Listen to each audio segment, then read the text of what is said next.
Hey everyone, welcome back to Beer City Board Games. It's hard to believe that Gen Con is just over a week away. Feels like we were just wrapping up Origins and now we are doing it all over again. I am definitely not complaining though, because this is one of my favorite videos to make every year. I've been spending the last few weeks digging through the Board Game Geek Gen Con preview, checking out publisher announcements, watching previews from other creators, basically doing everything I can to figure out what games I should be looking for once I get to Indianapolis. Now I do want to mention one thing before we get started. This isn't necessarily a list of what I think are going to be the biggest games of the convention. It's really just the games that I am most excited about. Some of these are getting a lot of attention already, and some of them not so much. But these are the games that if I walk by a booth and I see an open demo table, I'm probably gonna stop and check them out.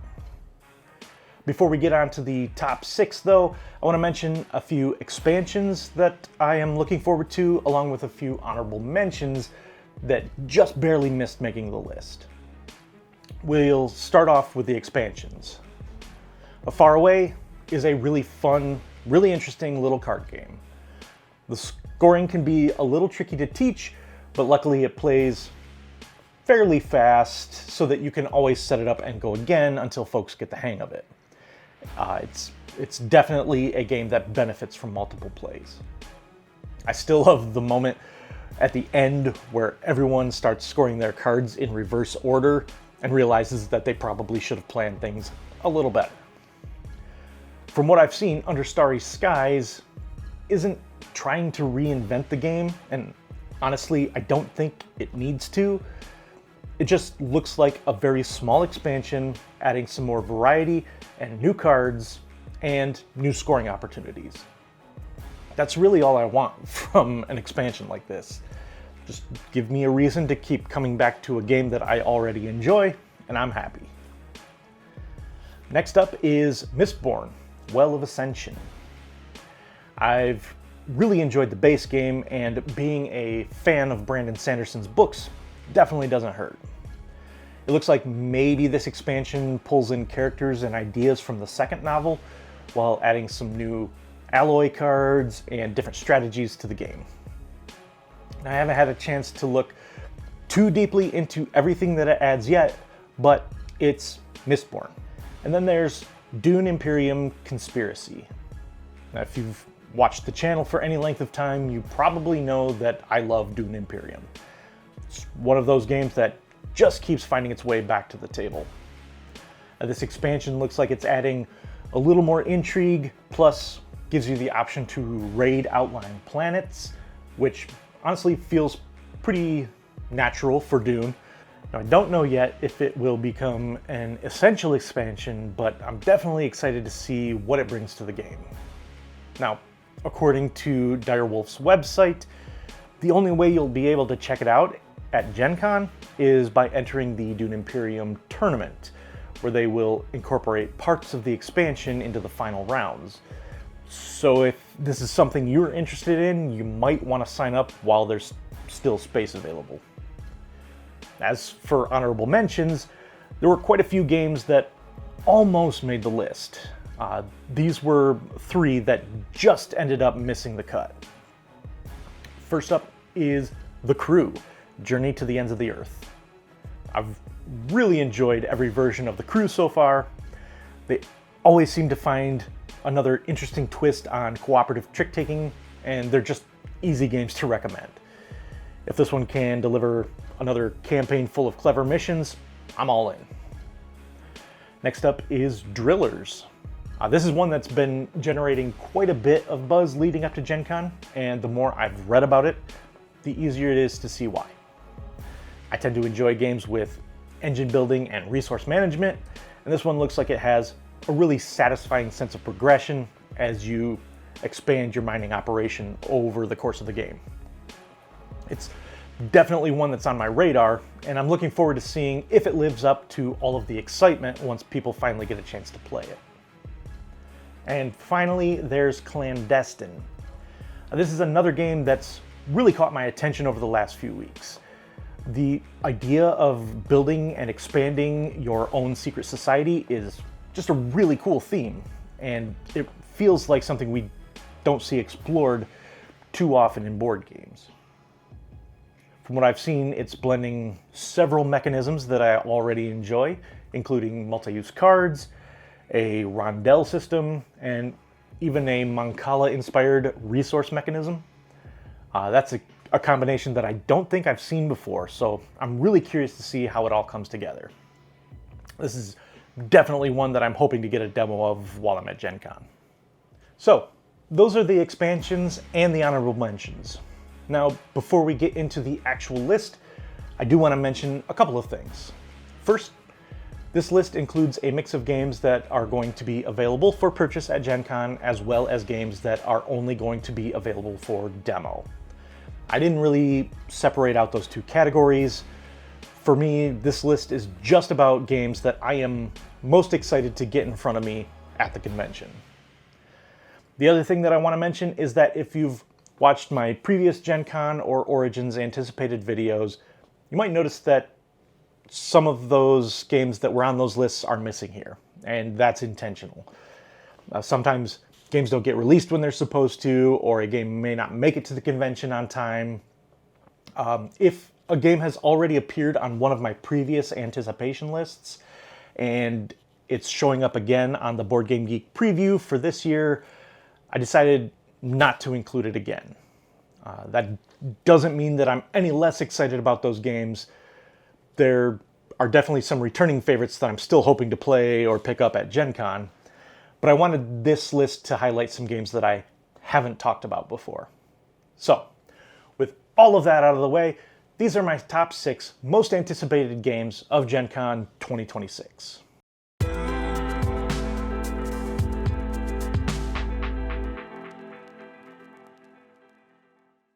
Starting things off at number 6 is Diables from Salt and Pepper Games. This is one of those games where the theme was actually what caught my attention first. If you've watched the channel for a while, you may have noticed that I love games that introduce me to something new. Whether it's a different culture, a historical event, or just a theme that I haven't really seen explored before. I love when a board game sends me down a rabbit hole of learning, and that's exactly what happened here. Diables is about the Bal des Diables, which is a traditional Mediterranean festival involving street performers, fireworks, and elaborate celebrations. I had never heard of this before seeing the game, and I immediately wanted to learn more about it. But the reason it stayed on my list is because it's also designed by Danny Garcia, who has created several games that I've really enjoyed. Now, mechanically, this looks like a really interesting mid to heavy Euro. You're managing your troop of performers, placing out different types of workers, managing resources, and trying to put together the most impressive performances while the parade moves along. I love games where timing and positioning really matter, and from what I've seen, Diables looks like it's going to reward very careful planning. This is definitely one where I'm excited for the theme, but I'm also excited to see if the gameplay delivers.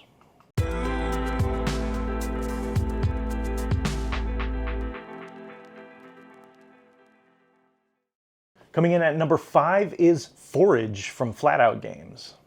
The first thing that caught my attention with this one was the artwork.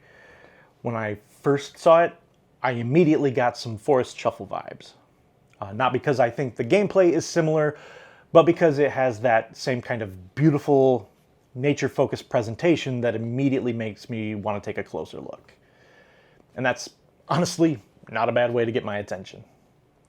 Forest Shuffle is a game that I really enjoy, so seeing another game with that kind of visual appeal was enough to make me stop and see what this one was all about. Now, from what I've seen, Forage takes a different approach mechanically and uses dice as part of the gameplay. I'm really curious to see how that works.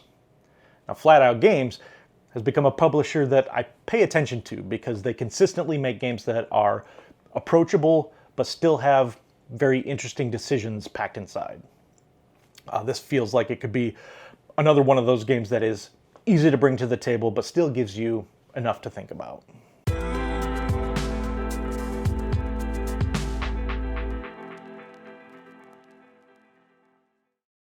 At number 4 is Shards of Creation from Brotherwise Games. This one probably isn't a surprise if you've watched the channel for a while. As I mentioned earlier, I'm a pretty big Brandon Sanderson fan, and I've really enjoyed the Mistborn deck building game. So anytime a new game comes out that explores the Cosmere universe, I'm going to pay attention. But what really interests me about Shards of Creation is not just that it's a licensed game using the theme, it's a trick-taking game. And I love when designers find new ways to put a new spin on that mechanism. In this game, each shard represents a different suit, and each one has its own identity, abilities, and values. So instead of just trying to win tricks with the highest card, it looks like the different shards are going to completely change how you approach the game. And I think this is a really cool idea.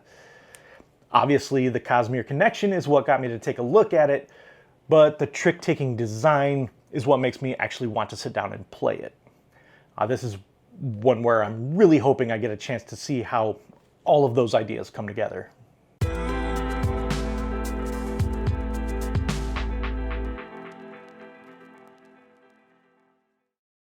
My number 3 game is Entropy from Board and Dice. Now, Board and Dice has become one of those publishers where when they announce a new game, I immediately want to know more. But the thing that really caught my attention with Entropy is the theme. The idea is that you are essentially taking a final exam to become one of humanity's greatest scientists, and you're creating solar systems, forming planets, developing biomes, and eventually creating life. And honestly, that sounds awesome. The theme immediately reminded me of Civolution, which was my game of the year in 2024. I want to be clear though, I don't think these games are mechanically similar. They seem to be very different games, but what they do share is that feeling of creating and shaping something on a massive scale. That's what I loved about Civolution. I loved the feeling that you were building up something bigger and watching your decisions unfold over the course of the game. Entropy looks like it could give me a very similar experience. Definitely looks like one of the heavier games on this list, but those are often the games that I enjoy spending the most time with. So I'm really hoping I can get at least a demo of this one, because I have a feeling this could be a game that I want to spend some serious time with.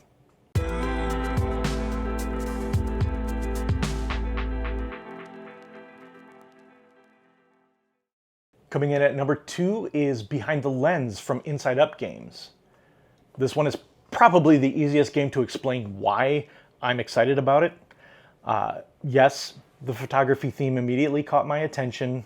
Obviously, with Beer City Board Games, photography and video have become a big part of what I do, so seeing a board game built around photography was enough to get me interested. But the thing that really pushed this game so high on my list is the mechanism. Behind the Lens uses a sliding tile puzzle to represent adjusting your camera settings. That's such a cool idea. I don't see sliding tile puzzles used very often in board games, and I love when a designer finds a mechanism that actually reinforces the theme of the game. The idea that you're adjusting things like your focus, exposure, ISO, through this puzzle system is something that I really want to experience for myself. This is probably one of my highest priority demos at Gen Con, because I am genuinely curious to see if this mechanism works as well as it sounds like it should.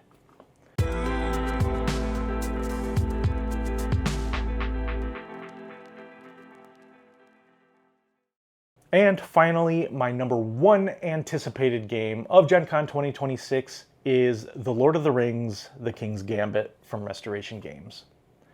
This one was honestly not a difficult choice. I am a huge Lord of the Rings fan. I've also heard for years how good the original Queen's Gambit was, but unfortunately it was always one of those games that was incredibly difficult to find and very expensive if you did find a copy. So I never had the opportunity to play it. When I heard that Restoration Games was bringing it back with the Lord of the Rings theme, yeah, I was immediately interested. Now, Restoration Games has done a fantastic job taking older games and bringing them back for new audiences, and I trust them to do the same with this one. I'm also really excited about the convention promos for this one. I actually signed up at Origins to get the Gandalf on Shadowfax promo miniature, and Restoration has announced that they will also be giving away a Witch King promo mini if you sign up for notifications at Gen Con. So, naturally, I'm going to have to make sure to stop by and take a look at that too. But beyond the promos, the reason that this is my number one is because it combines three things that I really enjoy. A game with an interesting history behind it, a theme that I absolutely love, and a publisher that I trust to do something special with it. I know that I'm going in with a lot of hope on this one, but if you ask me which game I am most excited to finally get a look at, this is it. And there you have it. Those are my top 6 most anticipated games of Gen Con 2026. Now I want to hear from you. What games are you most excited about this year? What games are on your must-demo list? Or what games are you already planning to pick up? Every year I find at least one game that somehow slipped completely under my radar because someone mentions it in the comments, so let me know what I should be looking for while I'm at the convention. If you enjoyed this video, make sure you hit that like button, subscribe if you haven't already, and turn on the notifications so you don't miss all of the Gen Con coverage coming up. I've got convention vlogs, demos, first impressions, and hopefully a whole lot of great games to share with you. Thanks so much for watching, and until next time, let's get another round for the table.